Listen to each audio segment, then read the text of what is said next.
तो last video में मैंने आपको बताया था कि कैसे हम अपने कंपोनेंट को रेंडर करवाएंगे अपने मेन पेज पे। जैसे कि आप देख सकते हैं, मैंने लीडिंग टू स्किल जो है उसके साथ लाइक एंड सब्सक्राइब का पैराग्राफ है, उसको मल्टीपल टाइम रेंडर करवाया।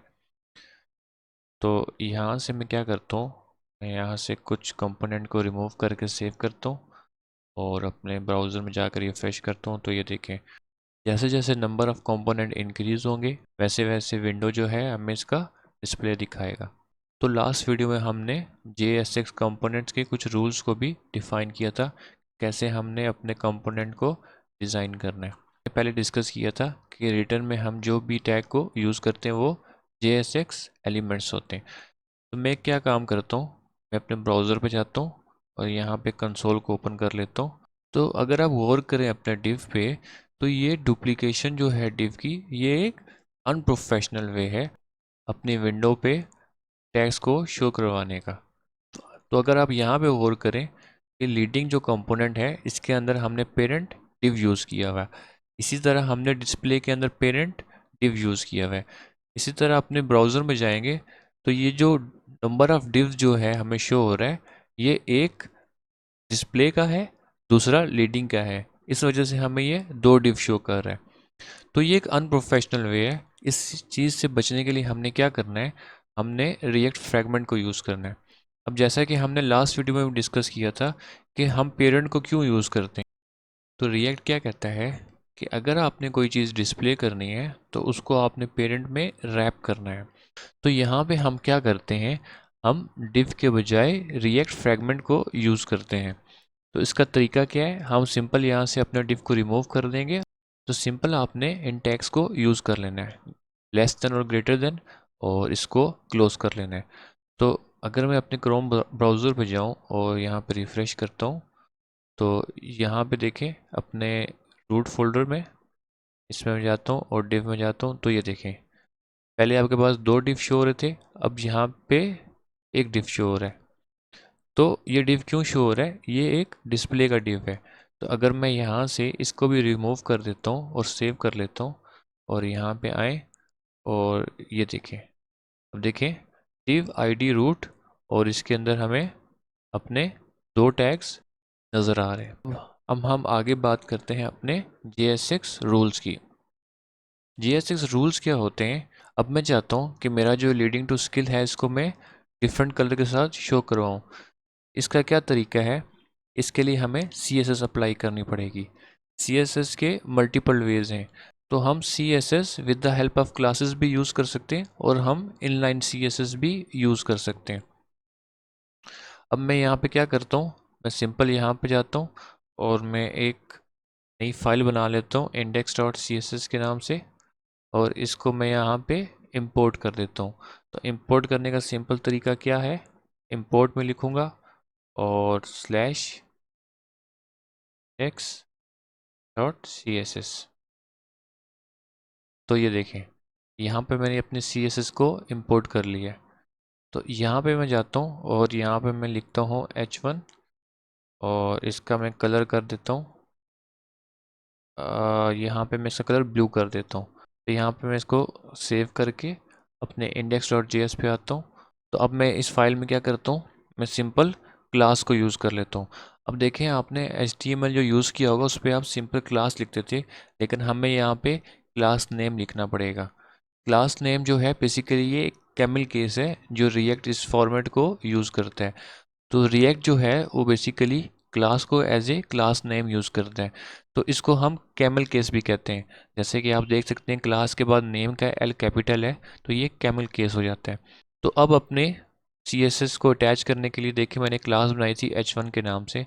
मैं यहाँ पे जाता हूँ और सिंपल जो है यहाँ पे मैं टाइप करता हूँ h1 और मैं यहाँ पे रिफ़्रेश करता हूँ और यहाँ पे जाके मैं अगेन इसको ये करता हूँ। तो ये देखिए हमारा कलर चेंज हो गया। तो आपने देखा कि कैसे with the help of class up, अपने टेक्स्ट के कलर को चेंज किया। इसी तरह हम पैराग्राफ के टेक्स्ट को भी चेंज कर सकते हैं। तो मैं यहाँ पे जाता हूँ और टाइप करता हूँ पैरा, और मैं इसको कलर को भी चेंज कर लेता हूँ कलर, और मैं यहाँ पे इसको एज ए ग्रीन कर देता हूँ।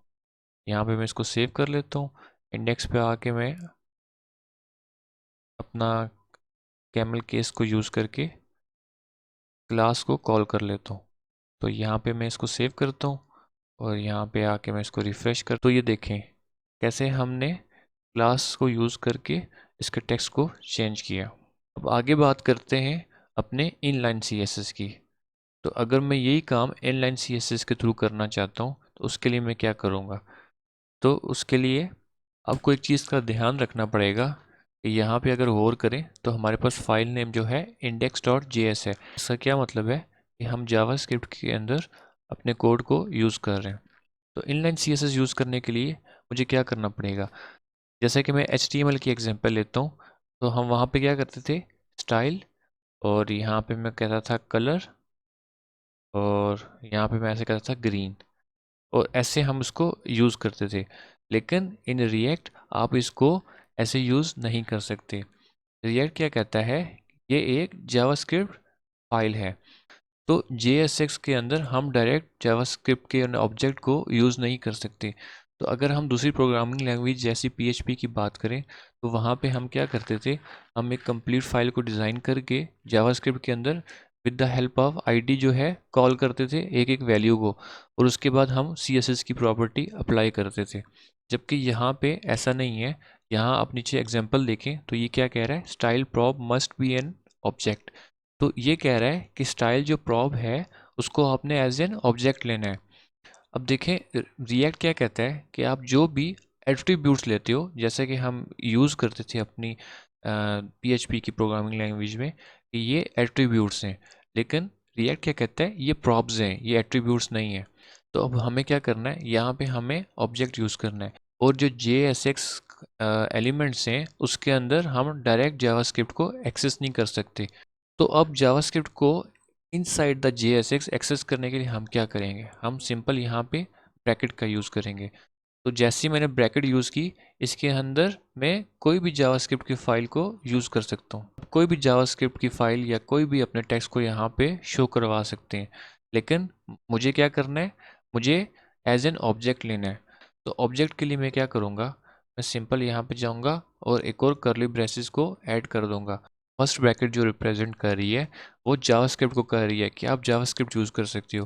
जो सेकंड ब्रैकेट है वो रिप्रेजेंट कर रही है ऑब्जेक्ट को। तो अब मैं यहाँ पे कलर चेंज कर लेता हूँ। यहाँ पे मैं लिखता हूँ कलर, और यहाँ पे मैं कर देता हूँ इसको ब्लू। अपने ब्राउज़र में आके इसको रिफ़्रेश करता हूँ तो ये देखें कैसे हमारा कलर चेंज हो गया। तो अब ये हम इनलाइन CSS कर रहे हैं। और यहाँ पे मैं इसका बैकग्राउंड भी चेंज करके आपको दिखा देता हूँ। बैकग्राउंड रेड कर देता हूँ अगर, और यहाँ पे आके इसको रिफ़्रेश करता हूँ तो ये देखिए। तो यहाँ पे आप देख सकते हैं कि कैसे हमने JSX के अंदर अपने CSS को यूज़ किया है। तो मुझे उम्मीद है कि यहाँ तक आपको समझ आ गई होगी। अगर कोई भी आपको इशू है तो आप कमेंट सेक्शन में मुझसे क्वेश्चन कर सकते हैं और मैं उसका आपको प्रॉपर आंसर दूंगा।